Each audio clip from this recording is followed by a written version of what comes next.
Terima kasih pemirsa, Anda masih di Sport 8 Garuda TV. Saya masih bersama dengan pengamat sepak bola Bung Gita Suwondo. Bung, kita melanjutkan dari sebelumnya tapi ini ada kompilasi nih perbedaan di mana kita melihat dari 5 liga top Eropa ada 2 kesebelasan pemenang atau pemegang sudah megang tiket UCL di musim depan yang mungkin musim sebelumnya juga nggak terprediksi. Tapi kalau misalkan salah satunya Manchester United ini ya sangat digadang-gadang ya harus dapat Liga Champions gitu. Garansi banget. Apalagi dengan melihat kekuatan komposisi pemainnya. Terus juga di Serie A ini ada Como ini yang sekarang mengejutkan, mendepak juga.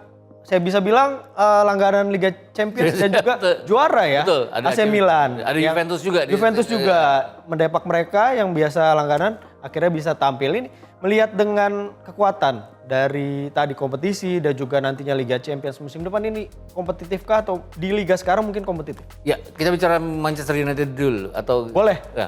MU dulu, King MU dulu. King MU, saya pikir juga ini ujian bagi Michael Carrick. Ya.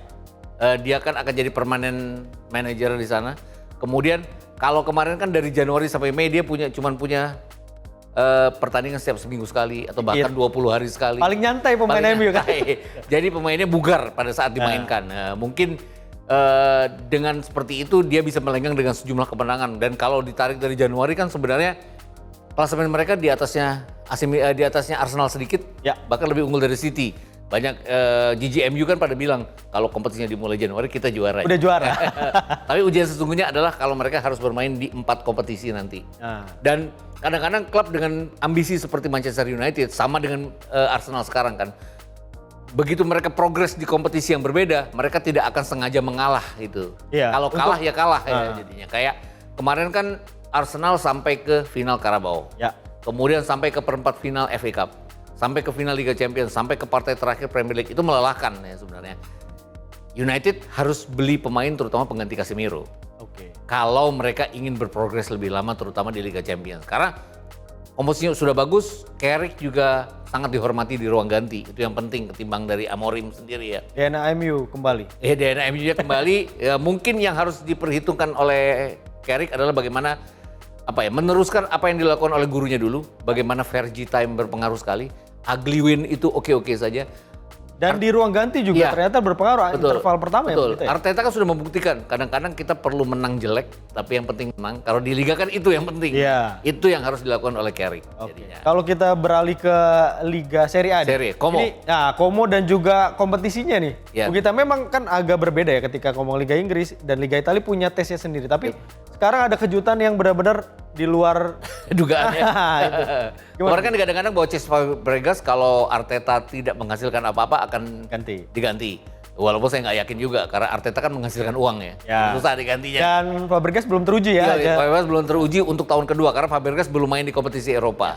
Ini kesempatan bagi Fabregas juga, tapi rasa-rasanya owner dari Como yang orang Indonesia juga harus berpikir untuk membeli banyak pemain lagi kalau mereka ingin bicara banyak di Eropa. Terlepas dari nanti pemain bintangnya akan pergi ya. Betul, Mirwan Suarso jadi saya pikir sekarang lagi mikir gimana cari uangnya buat membeli pemain-pemain itu. Nyari lagi ngebuka bedaranya. Bahkan mungkin bisa membeli pemain-pemain yang tadinya pengen ke Milan, ya udah ke Como aja kan Como main di Eropa gitu jadi. Tapi memang kalau melihat dari kompetisi Serie A-nya memang gimana nih kalau pandangan Bu Gita dengan Inter yang tadi sebenarnya yang di bawahnya juga nggak bagus-bagus amat. Internya juga nggak bagus-bagus amat. Jadi memang dari kompetisinya salah atau memang dari timnya yang lagi hoki gitu? Mungkin ada penurunan beberapa ya. Harus diakui bahwa kayak Manchester City kan mengalami penurunan. Liverpool juga mengalami penurunan. Hal ini yang sama terjadi di Serie A sehingga Inter melenggang dengan sangat enaknya ya. Bahwa ada penurunan dari beberapa klub tapi juga ada klub yang maju seperti Como juga. Ini yang saya pikir juga nggak segampang itu. Kemudian setelah Piala Dunia kan pasti semuanya berubah. Pemain juga akan fokusnya benar-benar ke klub. Ini yang membuat musim 2026-27 pemain tidak terlalu berpikir untuk bugar menuju Piala Dunia, tapi benar-benar bugar untuk klubnya. Next seasonnya ya? Ya next seasonnya. Jadi ini yang mungkin tidak gampang untuk Como, apalagi mereka ada di 3 kompetisi berbeda sekarang ya. Ada Serie A, ada Coppa, dan ada UEFA Champions. Liga Champions yang paling berbahaya. Kenapa? Karena mereka pertama kali dan kan biasanya yang sukses di Liga Champions itu kalau kekuatannya gemuk ya. Squadnya. Jadi squadnya punya kedalaman squad yang sangat baik sekali, baik cadangan maupun intinya. Berarti menarik bagaimana tadi kiprah Como dan juga beberapa tim-tim yang akan tampil di kompetisi Eropa ya. Iya, betul. Bung Gita. Nah, Bung Gita lihat dengan Calvin Verdong.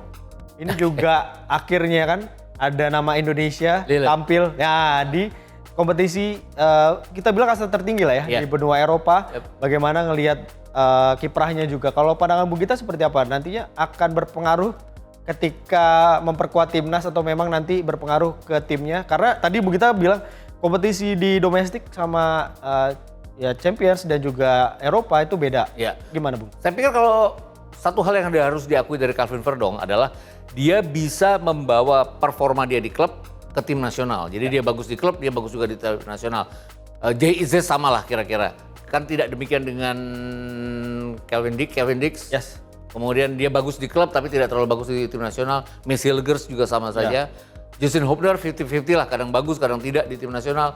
Jadi saya pikir dengan adanya Calvin Verdong, ini gambaran bahwa orang Indonesia pun bisa bicara banyak di Eropa. Dan ini kesempatan dia untuk membuktikan bahwa dia bisa bicara banyak karena tujuannya adalah nanti untuk Piala Asia dan FIFA Asian Cup ya, FIFA Asian Cup yang bermain di September-Oktober nanti. Ini berarti membuka peluang ya untuk timnas kita atau pemain-pemain timnas berbicara banyak di Eropa ya? Betul, berbicara banyak di kompetisi, asal jangan sebaliknya. Pemain yang Eropa tuh berburu-buru masuk ke sini. Oh, kadang-kadang kan seperti itu. Bukan bermaksud apa-apa, tapi biarlah mereka berguru ke Eropa karena itu penting sekali buat kemajuan sepak bola mereka. Jadi udah di luar aja dulu ya. Iya, di luar aja dulu. Nanti kalau udah berapa baru. Ya, kayak Tom Haye oke karena usia dan segala macam, kebugaran. Dan akhirnya juga bukan bermanfaat, maksudnya akhirnya tune in dengan tim yang ada di kompetisi lokal ya. Kemarin kan pada saat Persib menjadi pawai kemenangan segala macam, ada Dion Marks juga yang masih muda sekali ya sudah di sana. Itu saya pikir juga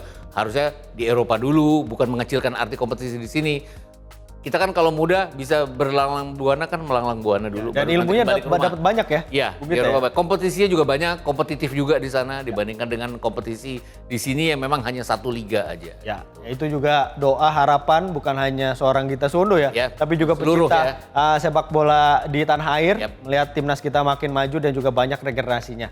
Sekali lagi terima kasih. Sama-sama Sandy. Bung Gita Suwondo atas waktunya sudah berbincang di Sport 8 khusus Idul Adha kali ini. Dan tadi juga sudah berbicara banyak ya bagaimana nantinya prediksi juga di Liga Champions dan juga nantinya akan ada mungkin kejutan-kejutan di musim depan. Betul. Terima kasih Bung Gita. Sama-sama. Yes. Nah itu dia tadi pemirsa wawancara saya dengan Bung Gita Suwondo, pengamat sepak bola Indonesia. Bagaimana tadi kiprah dan juga peluang dan prediksi di Liga Champions nantinya. Akankah Arsenal bisa menjadi juara atau PSG yang akan mengulang suksesnya nanti? Kita akan nantikan. Saya Sandy Firdaus, mewakili teman-teman yang bertugas. Ucapkan terima kasih atas atensi Anda. Sampai jumpa.